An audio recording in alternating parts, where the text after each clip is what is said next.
નમસ્કાર દર્શક મિત્રો, પોલીસ ફોકસ ન્યૂઝ ચેનલમાં આપનું હાર્દિક સ્વાગત છે।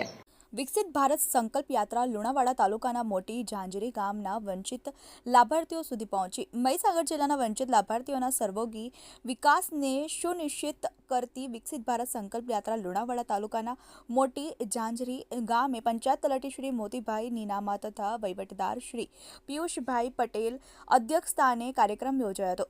મોટી ઝાંઝરી પ્રાથમિક શાળામાં ગ્રામજનોએ સંકલ્પ યાત્રાનો ઉષ્માભેર આવકાર કરીને આધુનિક રથના માધ્યમથી યોજનાકીય માહિતી અંગેની શોર્ટ ફિલ્મ નિહાળી હતી। મહાનુભાવોના હસ્તે લાભાર્થીઓને યોજનાકીય લાભોનું વિતરણ કરવામાં આવ્યું હતું। તે ઉપરાંત ગ્રામજનોએ વડાપ્રધાનના વિકસિત ભારત સંકલ્પને સાકાર કરવાના સામૂહિક શપથ લીધા હતા।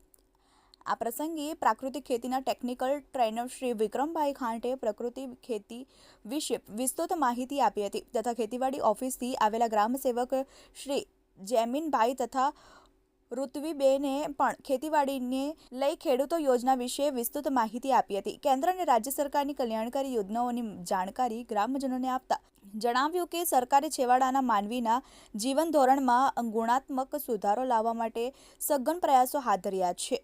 આ કાર્યક્રમમાં ગામના અગ્રણીઓ, માજી સરપંચ શ્રી રામભાઈ, લાભાર્થીઓ સહિત મોટી સંખ્યામાં ગ્રામજનો ઉપસ્થિત રહ્યા હતા। મિત્રો, આવા જ અવનવા સમાચાર જાણવા માટે અમારી ચેનલને લાઈક કરો, સબસ્ક્રાઇબ કરો અને બેલ આઇકોન પર પ્રેસ કરો, જેથી અમારી ન્યૂઝની બધી જ અપડેટ આપને મળતી રહે।